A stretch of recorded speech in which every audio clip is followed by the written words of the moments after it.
안녕하세요. 장기적 세무사입니다. 이번 시간에는 비영리법인 회계 기초에 대해 알아보도록 하겠습니다. 우선 회계란 무엇인지 먼저 살펴보도록 하겠습니다. 회계는 개인, 기업 등의 경제활동에 대한 돈의 흐름을 측정하고 기록하여 보고하는 일련의 과정입니다. 회계는 회계 정보의 이용자가 기업 실체와 관련하여 합리적인 의사결정을 할 수 있도록 재무상의 자료를 일반적으로 인정된 회계 원칙에 따라 처리하여 유용하고 적정한 정보를 제공하는 것을 목적으로 합니다. 즉, 정보 이용자가 경제적 의사결정을 할 수 있도록 경제적 실체에 관한 재무적 정보를 식별 측정하여 전달하는 과정인 것입니다. 회계는 정보 이용자에 따라 재무회계, 관리회계, 세무회계로 구분되며 법인 유형에 따라 영리법인회계와 비영리법인회계로 구분할 수 있습니다. 이러한 회계는 기준이 있는데요. 일반적으로 인정된 회계 원칙은 거래나 사건을 측정하고 보고하는 기준으로 기업 외부의 다수 이해관계자에게 제공되는 일반 목적 재무제표가 편의 없이 공정하고 완전한 회계 정보를 전달하는 역할을 하기 위한 재무제표의 작성 기준입니다. 영리법인의 경우 일반적으로 인정된 회계 원칙으로 기업 회계 기준이 있으며 비영리법인의 경우 회계 기준에서 비영리 조직의 공익사업 활성화와 이를 뒷받침하는 건전한 기부문화 조성을 위해서는 비영리 조직의 회계 투명성 제고가 필요하다는 사회적 인식이 확산되면서 모든 비영리 조직에 일반적으로 적용될 수 있는 통일된 비영리 조직 회계 기준을 2017년 7월에 제정하였습니다. 일반적으로 비영리 조직은 의결기관의 승인, 감독기관에 대해 투명한 재무보고 및 납세 의무 이행 등을 하는데 관심과 노력을 집중하는 경향이 있는 바 이와 같이 재무보고 목적이 감독 목적에만 치우치게 되면 그 수단으로 극도로 상세한 예결산 자료와 명세서 등이 활용되는 경우가 많고 재무제표를 활용하더라도 감독 목적에 맞추어 개조하는 경우가 많아 일반 기부자들의 눈높이에 최적화된 쉽고 유익한 정보를 생산하기 어렵습니다.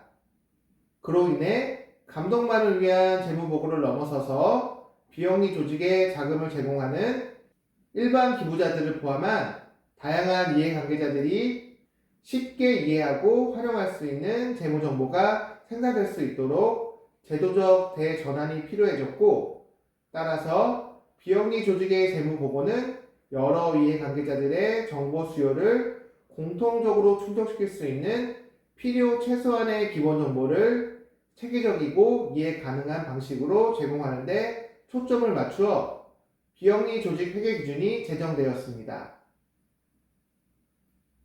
그리고 비영리 조직 회계 기준 이외에 세법에서는 공익법인 회계 처리의 통일성을 기하고 투명성을 높여서 기부자 등 공익법인 재무정보 이용자에게 유용한 정보를 제공할 목적으로 공익법인 회계 기준을 두고 있습니다.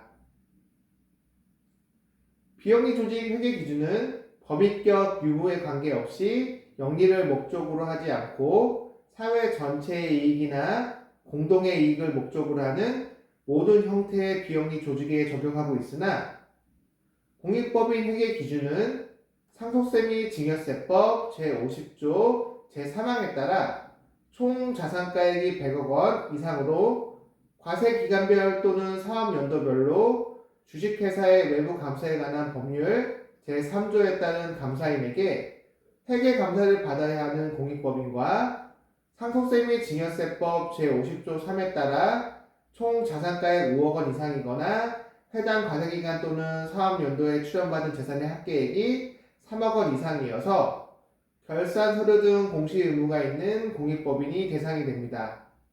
다만 의료법에 따른 의료법인과 사립학교법에 따른 학교법인, 그 밖의 이와 유사한 공익법인은 공익법인 회계기준 적용에서 제외됩니다. 회계의 기초가 되는 부기는 장부에 기입한다는 말로 모든 법인의 경영활동에서 일어나는 자산과 부채, 자본의 증가와 감소를 일정한 원리와 원칙에 따라 계산, 기록, 정리하여 그 결과를 명백하게 재무제표에 작성하는 절차를 말합니다. 이러한 부기는 단식부기와 복식부기로 구분됩니다. 단식부기는 일정한 원리 원칙이 없고 현금의 수입 지출 및 타인과의 채권 채무 관계를 기록하는 단순한 계산 방식으로 현금 출납부와 가계부 등이 이에 해당합니다. 이에 반해 복식부기는 거래의 이중성을 통해 하나의 경제적 사건을 일정한 원리 원칙에 따라서 자산, 부채, 자본의 증감 및 변화하는 과정과 그 결과를 계정가공을 통하여 대변과 차변으로 구분하여 이중기로 계산이 되도록 하는 부기 형식을 말하는 것으로 자산, 부채, 자본을 인식한다는 점에서 단식부기와 상대되는 개념입니다. 단식부기는 현금주의에 따라 작성하며 복식부기는 발생주의에 따라 작성됩니다. 예를 들어 사무용품을 구입한 경우 단식부기에서는 현금이 지출되므로 구입 시점에 세출로 비용 처리하나 복식부기에서는 비용 처리와 함께 비용이 발생하여 잉여금이 감소하게 됩니다. 업무용 차량을 구입하게 되면 단식부기에서는 마찬가지로 세출로 비용 처리하나 복식부기에서는 차량이라는 자산의 증가와 함께 보통 예금 등 현금성 자산의 감소가 수반하여 결국 자산 총액의 변동은 없게 됩니다. 복식부기에서는 비용이 아닌 현금성 자산이 차량이라는 자산으로 변경되는 것일 뿐입니다. 비영리법인의 경우 영리법인과 달리 일반 회계와 별도로 예산회계를 관리하고 있으며 일반 회계보다 예산회계를 더 중요시하는 경향이 있습니다. 그리고 일반 회계의 경우 발생주의에 의해 작성되지만 예산회계의 경우 현금주의에 의해 작성되므로 두 회계 간의 차이가 발생하게 됩니다. 예를 들어 소모품을 현금을 주고 구입한 경우 발생주의와 현금주의에서는 모두 구입 시점에 비용으로 처리되지만 만약 외상으로 구입할 경우 현금주의에서는 비용으로 인식되지 않으나 발생주의에서는 경비에 대해 지급할 의무가 확정되는 시점인 구입 시점에 현금이 지급되지 않았지만 비용으로 인식하는 것입니다. 법인이 사업을 하게 되면 기품, 소모품을 구입하거나 사업비나 급여를 지급함에 따라 자산, 부채, 자본, 즉 재산의 증감을 가져오는 행위를 회계에서는 거래라고 합니다. 그러나 계약, 주문, 약정, 약속 등의 행위를 할 때에는 자산, 부채, 자본, 즉 재산의 증감을 가져오지 않으므로 회계에서는 거래를 보지 않습니다. 이러한 회계 처리의 기초 자료는 증빙서류입니다. 증빙서류라 함은 회계의 거래 행위가 발생할 때, 즉 상품, 비품, 소모품을 구입할 때 받는 세금 계산서, 간이계산서, 카드 매출전표, 영수증, 거래명세서, 지급품의서 등이 이에 해당됩니다. 이렇게 거래가 발생하면 분계를 하게 됩니다. 분계를 하는 데 있어 계정과목은 항상 두 부분으로 구분하여 왼쪽과 오른쪽에 기록하는데 왼쪽을 차변, 오른쪽을 대변이라 합니다. 거래에 대하여 분계를 하거나 원장을 작성할 경우에도 차변과 대변이 동시에 발생하게 됩니다.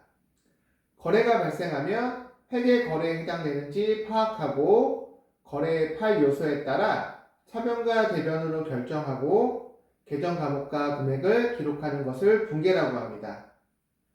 거래가 많은 경우 분계장을 작성하려면 원장 기입 등이 불편하기 때문에 보통 회계 전표로 대신할 수 있으며 전표란 발행한 거래 내역을 기록하는 종이를 말합니다. 이러한 회계 전표에는 입금 전표, 출금 전표, 대체 전표가 있습니다. 입금전표에는 입금 거래, 즉 현금을 수취하는 거래를 기록합니다. 술금전표에는 입금전표와 반대로 현금을 지급하는 거래이며 대체전표는 현금의 수입과 지출이 없는 거래를 기록합니다.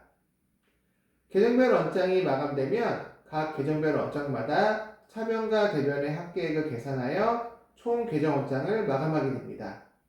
이러한 절차를 통해 재무제표가 작성되는 것입니다. 오늘은 비영리법인 기초회계에 대해 알아보았습니다. 다음 시간에 뵙겠습니다. 감사합니다.